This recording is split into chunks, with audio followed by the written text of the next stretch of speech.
Assalamualaikum warahmatullahi wabarakatuh. Bismillah, alhamdulillah, wassalatu wassalamu ala rasulillah. Salam sejahtera untuk kita semuanya. Halo teman-teman, selamat datang kembali di perkuliahan online pemrograman web 1. Dalam video kali ini kita akan masuk ke materi pertama, yaitu Getting Started with the Web.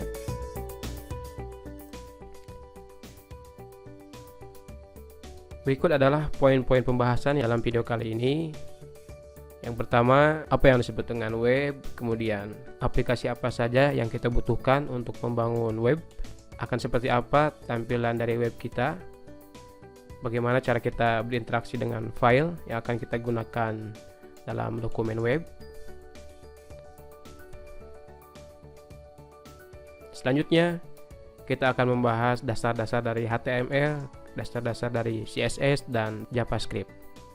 Dan di akhir saya akan menjelaskan beberapa cara untuk mempublikasikan web kita agar bisa diakses lewat internet. Baik teman-teman, di antara kita mungkin sudah banyak mendengar istilah internet dan web. Apa bedanya internet dengan web? Dua istilah ini banyak sekali orang yang salah paham, oleh karena itu kita harus paham perbedaannya. Internet adalah sistem jaringan komputer yang saling terhubung secara global dengan menggunakan paket protokol internet TCP/IP untuk menghubungkan perangkat di seluruh dunia. Nah, kita gambarkan seperti ini, kita menggunakan laptop, kemudian kita menggunakan smartphone, ya, menggunakan PC, dan ini saling terhubung dengan adanya internet. Kita bisa bertukar informasi baik itu berupa audio, video, teks karena adanya koneksi internet. Jadi internet adalah infrastruktur, ya, yang memungkinkan device-device yang kita miliki terhubung satu sama lain, bahkan menembus batas waktu dan ruang. Lalu apa yang dimaksud dengan web? Ya, kita lebih terbiasa menyebutnya dengan simple web. Padahal itu adalah kependekan dari World Wide Web, ya, WWW. Web adalah sebuah sistem yang saling terhubung menggunakan dokumen hypertext yang diakses melalui internet. Jadi, jika internet adalah infrastruktur, maka web adalah dokumen atau resource yang bisa kita akses melalui internet. Baik, selanjutnya aplikasi apa saja atau tools apa saja yang kita butuhkan agar kita bisa mulai membangun sebuah web. Yang pertama, kita butuh yang namanya editor. Ya, namanya juga editor, yaitu tempat untuk edit, ya. Tempat kita menuliskan sintaks-sintaks script. Ya, walaupun sebenarnya kita juga bisa menggunakan Notepad. Hanya bedanya kalau editor memiliki fungsi-fungsi atau fitur-fitur khusus yang akan mempermudah dalam penulisan sintaks. Banyak sekali editor yang bisa kita gunakan. Di antaranya ada Notepad++, kemudian ada Sublime Text, ada Atom, ada Adobe Dreamweaver, ada Visual Studio Code. Silahkan gunakan text editor yang memang teman-teman sukai, baca berbagai referensi, kemudian pilih text editor yang memang lebih disukai oleh teman-teman. Kemudian aplikasi selanjutnya yang kita butuhkan adalah web browser. Sebelumnya saya sudah menjelaskan apa itu web. Nah, untuk membuka web itu sendiri, untuk membuka resource-resource yang ada di internet, kita membutuhkan yang namanya web browser. Browser itu kan pencari, maka aplikasi ini adalah untuk mencari web. Ketika kita mengetikkan alamat tertentu di address bar, misalkan kita mengetikkan usb.ypkp.ac.id, maka akan muncul tampilan web Universitas Sangga-Buana YPKP. Teman-teman silahkan bisa menggunakan berbagai jenis browser. Biasanya kalau teman-teman menggunakan sistem operasi Windows, itu akan terinstall default Internet Explorer atau Microsoft Edge. Bahkan teman-teman bisa menggunakan jenis browser yang lain seperti Firefox, Opera, Chrome, Safari, dan sebagainya. Jadi pastikan web browser sudah terinstall di laptop atau di PC teman-teman. Selanjutnya akan seperti apa tampilan dari website yang kita bangun? Maka kita harus merencanakan, kita harus merancang konten-konten tata letak yang akan kita tampilkan dalam web kita. Dalam hal ini kita membutuhkan sebuah mockup tools, yaitu aplikasi untuk membuat mockup. Mockup adalah rancangan tampilan. Jadi saat kita membangun web, sebelum kita mengimplementasikan dengan script HTML, CSS dan sebagainya, maka akan lebih baik kalau kita membuat rancangannya dahulu. Kita bisa menggunakan berbagai jenis tools mockup. Ada yang bisa kita akses dan kita gunakan secara online seperti Balsamiq, ya, Mockup Plus, kemudian Wireframe, atau ada juga yang harus kita install dahulu di PC kita atau di laptop kita. Misalnya kita akan gunakan Adobe XD. Jadi silahkan pilih beberapa, tapi dalam hal ini saya menyarankan teman-teman untuk menggunakan Adobe XD.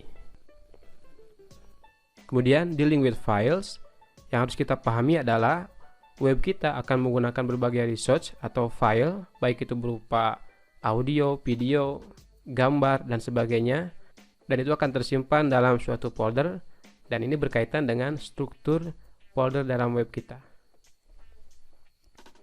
Maka penting sekali untuk kita mengatur struktur dari folder yang akan kita buat.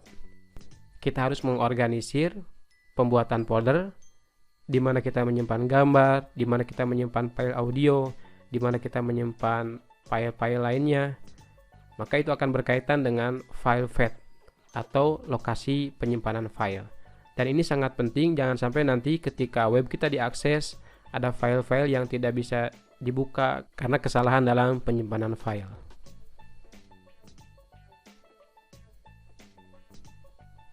Kemudian saya akan memberikan sedikit gambaran dasar-dasar mengenai penggunaan HTML, bagaimana cara mengimplementasikan CSS untuk file HTML kita. Lalu saya juga akan mendemokan penggunaan JavaScript sederhana untuk dokumen web. HTML adalah bahasa markup yang digunakan untuk membangun struktur dari web. Kemudian CSS adalah kode yang akan kita gunakan untuk memberikan penggaya pada dokumen HTML kita. Sedangkan JavaScript adalah untuk membuat web kita lebih interaktif atau lebih hidup.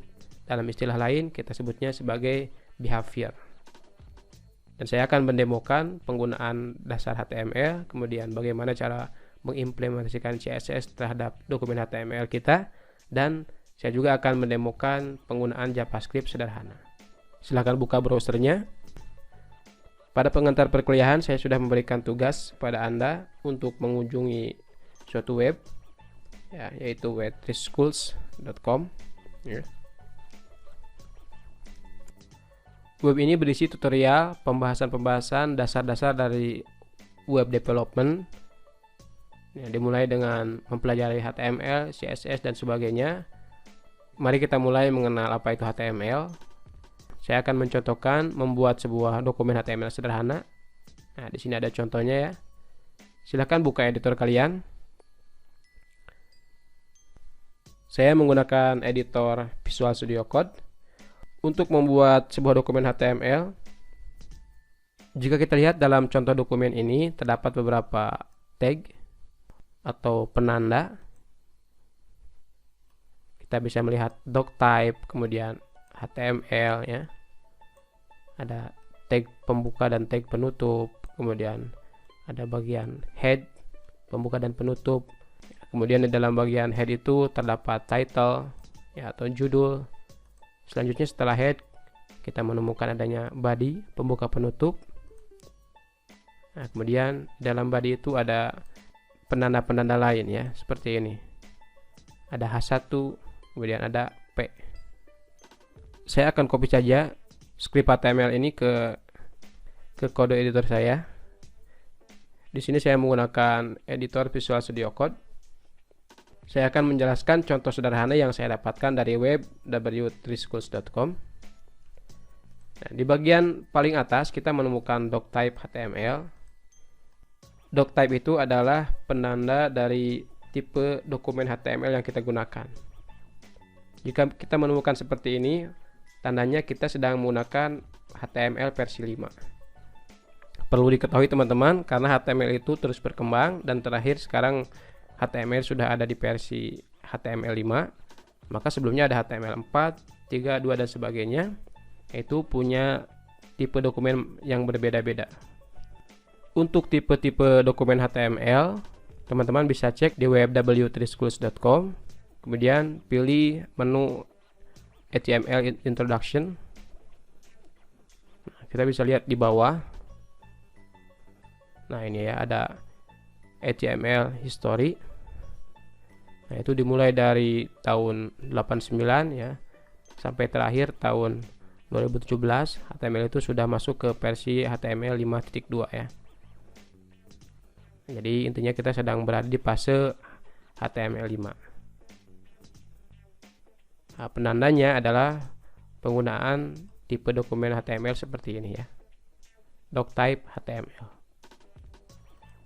Yang selanjutnya ada penanda lain yaitu HTML. Ini adalah penanda utama atau selanjutnya disebut dengan tag. Tag HTML ini adalah tag yang mewadahi semua tag-tag yang lain. Kemudian dalam tag HTML itu ada dua tag turunan utama lainnya, yaitu tag head dan tag body ya. Head itu bagian kepalanya, kemudian body itu bagian badannya. Nah, di dalam bagian head ini tempat kita menyertakan judul dari dokumen HTML kita. Ini yang akan nanti muncul di title bar dalam web browser kita. Saya akan ganti misalnya dokumen HTML pertama ya. Nah, kemudian bagian body ini adalah tempat kita memasukkan elemen-elemen lain yang akan dimunculkan dalam browser. Kita coba simpan dokumen HTML ini. Ya, misalkan saya simpan di desktop. Saya buat sebuah folder. Namanya latihan HTML. Saya berikan nama latihan 1.html ya. Jangan lupa tipenya .html. CSS type-nya HTML. Kemudian kita simpan. Nah, maka sudah tersimpan dengan nama lat1.html. Ada fetnya ya, atau alamat penyimpanan filenya. Tersimpan di user, library set, desktop, latihan HTML, kemudian file HTML. Kita sudah membuat sebuah dokumen HTML. Nah, kita bisa tampilkan menggunakan web browser. Ingat, web browser adalah tools atau aplikasi yang kita gunakan untuk membuka dokumen web. Cara membukanya, teman-teman bisa akses file web tadi ya. Ini saya simpan di desktop, kemudian di folder latihan HTML, maka akan ada file lat1 yang sudah kita buat tadi. Kita bisa langsung membukanya dengan double klik saja. Kebetulan di sini saya menggunakan web browser defaultnya Chrome, jadi ini akan terbuka secara otomatis menggunakan web browser Chrome. Kita double klik, nah, maka sudah muncul ya. Jadi kita sudah mengakses atau membuka dokumen web menggunakan browser. Ini alamatnya sudah bisa kita cek ya. File 1.html, kemudian ini adalah kontennya, judul yang tadi kita buat di bagian title, dokumen HTML pertama. Jika saya rubah dokumen HTML contoh, kita save. Ya, kemudian saya reload, maka sudah merubah ya. Ini adalah heading atau judul, kemudian ini adalah paragraf. Kalau kita cek, nah, di sini menggunakan tag H1 dan P. Ya, jadi seperti itu, mudah sekali cara kita membuat dokumen HTML yang sederhana. Kemudian kita bisa buka langsung menggunakan web browser. Selanjutnya saya akan contohkan pengimplementasian atau penggunaan CSS yang sederhana. Cara sederhana untuk mengimplementasikan CSS yaitu kita bisa menggunakan yang namanya atribut style ya. Teknik ini dikenal sebagai inline style. Jadi kita langsung menggunakan CSS di dalam tag pembuka. Kita gunakan atribut style. Misalkan di sini saya akan menggunakan sebuah atribut color. Color itu properti yang digunakan untuk memberikan warna terhadap teks. Jika tadi warna defaultnya adalah hitam, maka sekarang saya akan coba menggunakan warna biru ya. Jangan lupa kita akhiri dengan semikolon atau titik koma. Kita coba save. Kemudian kita cek lagi di browser. Reload this page. Nah, maka tulisannya yang ada di bagian body ini semuanya akan menjadi biru. Jika saya pindahkan style ini ke tag H1, saya tempel di sini, kita save. Apa yang terjadi? Maka yang menjadi warna biru hanya tulisan ini ya, sementara paragraf tidak menjadi warna biru. Misalkan saya akan contohkan penggunaan properti lainnya menggunakan atribut style sama. Ini saya akan menggunakan misalkan background color ya. Saya akan gunakan background color, warnanya ini ya, cornflower blue. Kita save, kita lihat, kita reload apa yang akan terjadi. Nah, maka ada backgroundnya sekarang ya. Tulisan ini, paragraf ini sekarang ada backgroundnya. Saya tambahkan paragrafnya, tulisan paragrafnya biar agak panjang. Ini ya, lorem. Oke. Kita save. Nah, jadi seperti itu teman-teman ya. Jadi itu contoh penggunaan CSS ya. Tentu nanti akan ada teknik-teknik lain yang akan secara khusus dibahas dalam materi mengenai CSS, termasuk dalam materi pengintegrasian HTML dan CSS yang lebih advance. Selanjutnya saya akan mencontohkan penggunaan JavaScript sederhana. Intinya penggunaan JavaScript itu untuk menambah behavior atau tingkah laku dari dokumen web kita. Kita kembali ke website w3schools.com. Kalau kita cek di bagian atas ya, setelah HTML, CSS kemudian ada JavaScript. Jadi pembahasannya beruntun ya, HTML, CSS, JavaScript. Nah, 3 serangkai ini yang akan kita pelajari dalam satu semester ini. Nah, jika kita melihat contoh di sini, bahkan teman-teman bisa langsung coba ya, try it yourself. Kita bisa klik. Nah, contohnya JavaScript itu seperti ini. Ketika kita mengklik sebuah tombol atau kita melakukan sesuatu, maka akan ada aksi yang dikerjakan. Ya, di sini akan saya coba klik ya, click me to display date and time. Nah, maka akan muncul tanggal dan waktu ya. Nah, sintaknya adalah seperti ini teman-teman ya. Di sini ada elemen button, kemudian ada elemen paragraf dengan ID demo. Mana yang disebut dengan JavaScript? Ya, yaitu ini ya, script ini. Dokumen dot get element by ID. Apa nama ID-nya? Demo ya, karena kita akan mempengaruhi tag paragraf ini dengan ID demo. Kemudian apa aksinya? Inner HTML. Inner HTML itu untuk mengganti konten dari sebuah elemen ya. Kemudian kontennya itu diisi dengan date. Ini adalah sebuah contoh JavaScript. Nah, kita bisa copy paste saja dulu, kita terapkan dalam web kita. Kita simpan di sini di bawah. Oke. Kita menggunakan button, kemudian ada atribut on click. JavaScript-nya sama seperti tadi ya. Nah, untuk meyakinkan kita bisa ganti dulu ID-nya misalkan dengan ID yang lain. Misalkan tes ya. Ganti juga ininya jadi tes.